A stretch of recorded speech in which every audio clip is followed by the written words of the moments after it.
Good morning, noon or night everyone, depending on when you're watching this. Welcome back again to Attack of the B Team on the Streamcraft server. Now, today we're going to mess around with a mod that I'm fairly familiar with. It's called Thermal Expansion. And it adds all these machines into the game. If you're familiar with like industrial craft or build craft, that kind of thing, you'll probably, a lot of this will look familiar, but probably not, it's not exactly the same.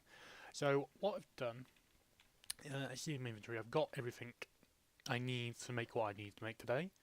But I've built something very special for this place. Now, I've decided, after a little fiasco with an Inuar, I need a little somewhere to plan and plot. So over here by my nether portal, up we go. Looks like a normal wall, right? It says ash stone. Now these are drawbridges. And if I stand right here, ta-da! Secret base. And then press the button again, and they'll shut. So this is what I've been working on. It took a little while, but it's still not even done. I've got very little. So if I see, I've had run into all sorts of problems with this lava and whatnot. And then I haven't even bothered going down there. But I have finished one room. So this here is a player plate from Secret Rooms mod. And if I step on it, the door opens. And I go through. Wonderful. So this is going to be my thermal expansion room to start with. It may turn into something else later, but this is what it's going to be to begin with. So, first thing for a thermal expansion, you need power. You need to make power somehow. And to make power, you use one of these four things here. These are dynamos. Now, they range from different power outputs to different, it's very from different, if you press shift, you get details. So, steam, maybe, this one uses solid fuel. You can use hot fluids, which I'll probably move on to in a minute, since we're surrounded by lava. This one requires fuel and a coolant, and this one requires fuel and a solid reactant. It sounds like a catalyst type thing. But for now, we're just going to work on the steam dynamo, just because it's the cheapest and easiest to work with off the bat. There's no point in going straight into magmatic dynamos when I've not even got any power set up. So let's make a crafting table. I haven't got one in here yet. Here we go. And we'll turn that into one of them. Okay, and we'll pop this down. Pop it down this corner for now. Okay, so these steam dynamos need copper gears and redstone transmission coils. Okay, easy to make. I'm going to make 3 of these, I think. 1, 2, 3. 1, 2, 3. Okay, and then copper gears are just iron surrounded by copper like that. There we go. Okay, so now, if you go on here, now a handy tip with this is if you hold a little question mark, if you click it, it'll put everything into the actual grid, so you can see the recipe on there, so you just, put them there and you match them up. But I hope this works. If you hold shift and click it, everything just pops in there straight away, making it really easier than, dragging and dropping. So we have our steam dynamos. Let me pop these down somewhere. What should we put these? We'll put these. Actually, no. Let's dig a hole in the. Yeah, let's dig a hole in the back here.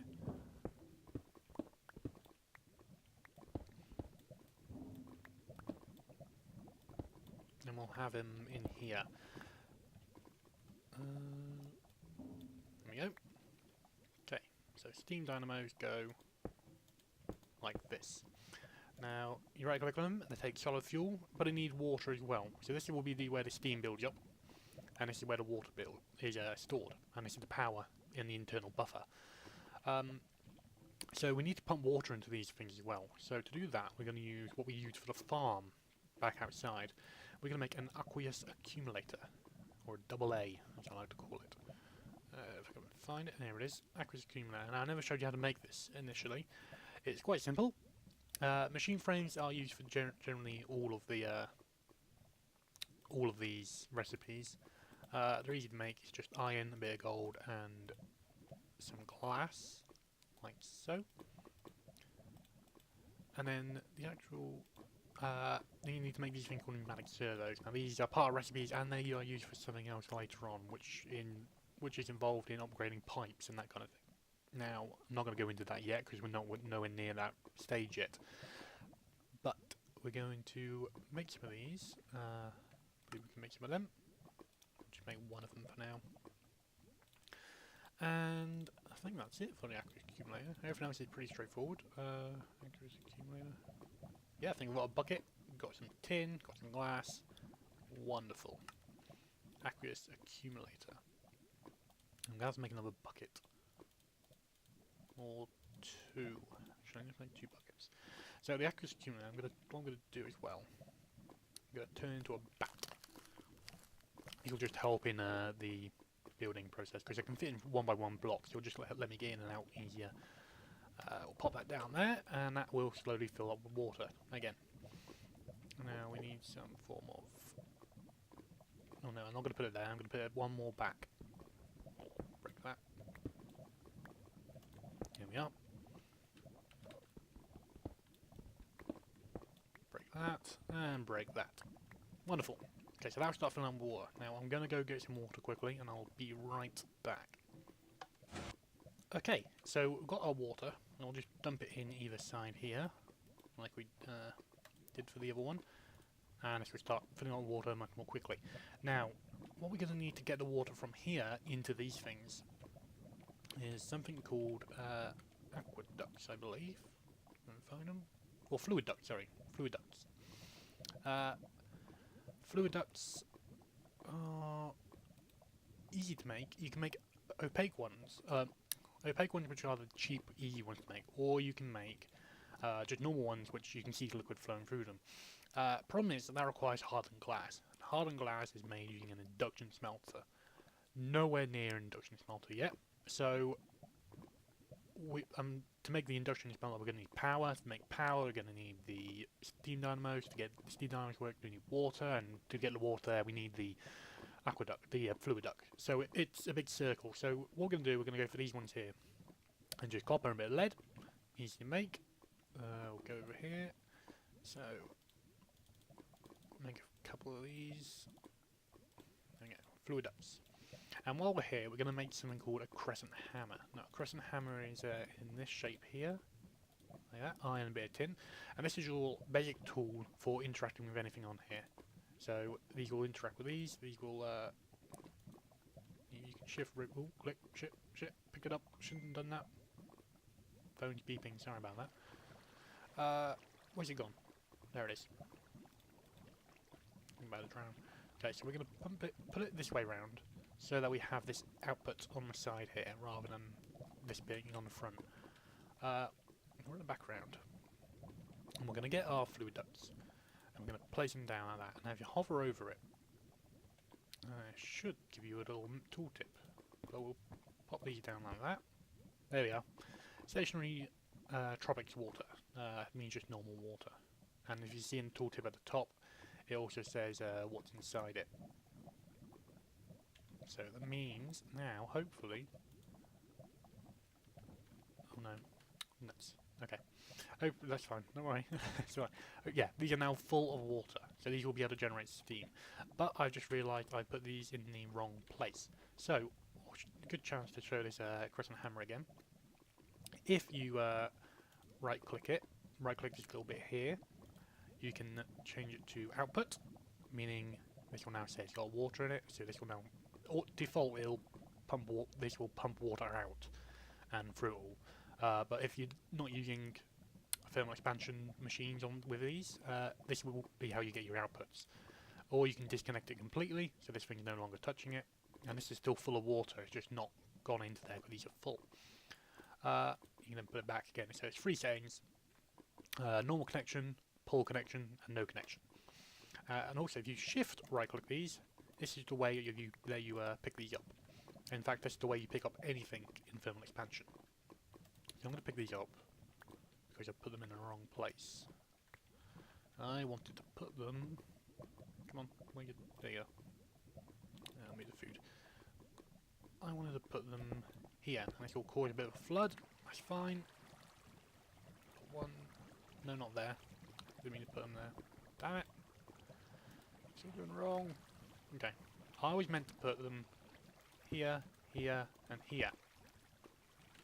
Now the reason I need these separate is because I'm going to run the aqueducts like that. And with any luck, these are filling up with water again. They are, slowly but surely, they're filling up with water. Wonderful. They'll be full in no time. Now the only issue I have is how to get coal into these. For now it's going to have to be a manual process, so I'll just leave this little like hatch open at the top here. But now we're going to need some way of transferring the power from these into a machine.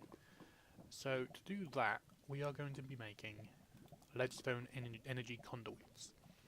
Very easy again. There's upgraded ones along the line using hardened energy stone conduits, which use envir ingots and you have redstone energy. Why is these different? They shouldn't be different. Can't fully remember what it is. Ah, yeah. Okay, I'm being silly. Right. This is your energy conduit, which you need to make hardened glass and then electrum. And then that you then need to put into a what do you call it, magma crucible? A fluid transposer, sorry.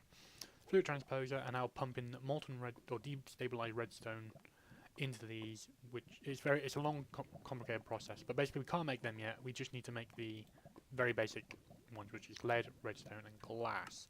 We'll do that. We'll make a few of these, and we'll take these back. Okay. So these things are your basic. These are your power. These are your wires. Now, actually, these aren't connected to these at the moment, and I can't do the trick with the question hammer because nothing connect to. These are facing the wrong way. So if you with a alternative output, you can right-click them, and it'll just automatically jump to the output that you want. As long as there's, and then if there's another one, let's say we've got another wire here for this one, I could right-click it again, and it'd move back, and again, and it'd move back there. So these are now getting power. These are now getting water, and these will be making power shortly. Now, the next thing we're going to have to make is what's called an energy cell. Now, the energy cell is our battery. That's what's going to store our power. It's going to keep hold of it. It's going to allow us to use it later. Now, to make a leadstone energy frame, you can make better ones along the way, than all the way up to tesseracts, which are basically item transportation. Leadstone energy cells, easy to make again. A block of redstone, lead, and glass. Very, very simple. We go in here, so we need a block of redstone. Click that, that. Yeah, so we now have our stone energy frame. We can pop that down. Why can't we put that down? I'm being derpy. Hold on. Okay, so stop. There we go. Okay, so this is what I was meant to be looking at up here, not down here. I was meant to be looking at these ones. So this is a leadstone energy frame. This is what we want to make. So to make that, you need a leadstone energy cell frame, which is what we made just before. It's not placeable, obviously. I'll just work that out. It requires some copper and a redstone conductive coil. Now that coil requires an electrum ingot. To get electrum is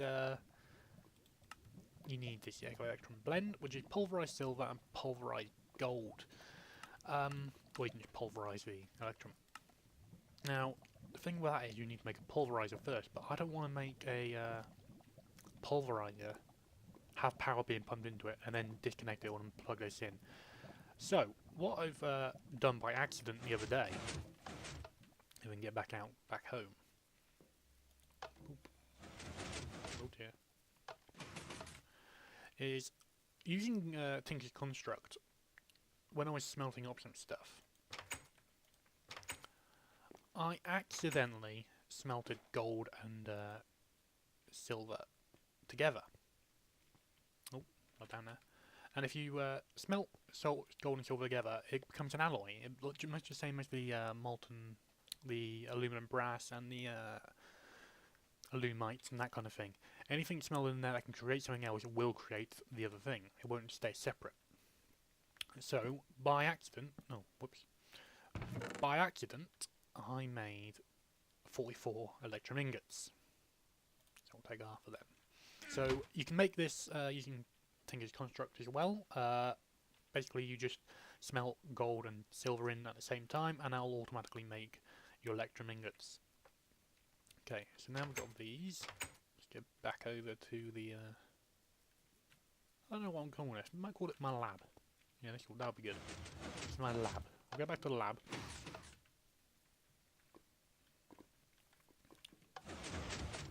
Yeah. So now we've got this electrum ingots. You do that there. That. Redstone conductance coil. And then we place the frame. And then we place copper, I think it was. Yes. Here we are. Redstone energy cell frame. And redstone energy cell. Sorry, not frame. It's the actual thing now. We'll put this wall back. And there we go. So the frame is put down there, and then you see it automatically connects. Now in the configuration, you'll see there's it's all the sides. So this is the front side we're looking at. Top, left, bottom, right, and then the back side. So power will be pumped in. Any blue is input, and orange is output. So we're going to change this to orange, change this to none. Yellow means none. So we'll do that on all of them. You can see it changes on down here as well. So we've got blue input, yellow no connection, orange output. Okay. So now if we stick some of this coal in here, we'll separate it evenly. Bung that in. We bung that in, and we bung that in. These will generate power. These will generate steam, which in turn will generate power, and the power will be pumped down into this thing, which will then store the power. And this can store up to 400,000 redstone flux, which is a lot. You know, considering this is early game as well, that's a lot of power.